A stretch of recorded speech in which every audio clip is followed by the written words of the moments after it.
વાત કરીએ ઉપલેટાની તો ઉપલેટા શહેરના રાજાશાહી વખતના મોજ નદીના પુલ પરથી ભારે વાહનોને પ્રવેશ પ્રતિબંધ અંગેનો રાજકોટ જિલ્લા કલેક્ટરે હુકમ કર્યો છે। જી હા, ગોંડલ સ્ટેટના રાજાશાહી વખતના 100 વર્ષ કરતા પણ જૂના પુલના નિરીક્ષણ માટે રિપોર્ટ બાદ કલેક્ટર દ્વારા ભારે વાહનો માટે પ્રતિબંધ ફરમાવતો હુકમ ફરમાવવામાં આવ્યો છે।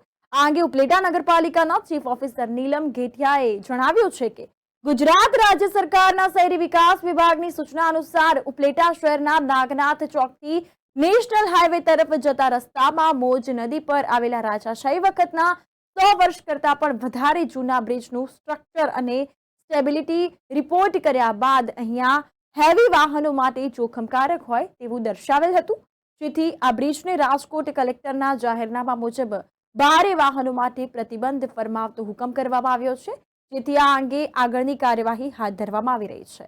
આ બ્રિજ પર ભારે માલસામાન ભરેલી ટ્રકો, ટ્રેલર્સ, ટેન્કર જેવા ભારે વાહનોના ટ્રાફિકને તાત્કાલિક નજીકના અન્ય રસ્તા પર ડાયવર્ટ કરવા તેમજ બ્રિજના સમારકામ સ્ટ્રેન્થિંગ કર્યા બાદ પણ માત્ર કાર, એમ્બ્યુલન્સ, મિની બસ વગેરે જેવા ઓછા વજનના વાહનો માટે જ ખુલ્લે રાખી શકાશે।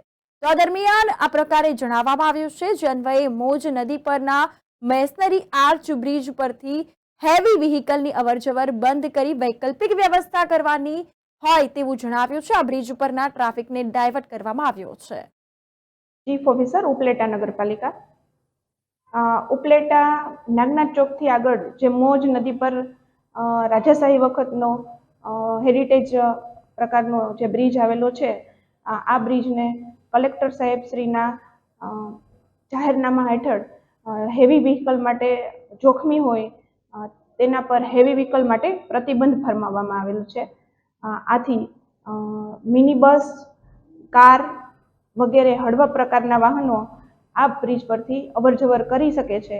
તો લોકો પણ આ બાબતે સાવચેત રહી કલેક્ટર સાહેબના જાહેરનામાનો અમલ કરવા બાબતે સહયોગ આપે એવી તમામ લોકોને જાહેર અપીલ કરવામાં આવે છે।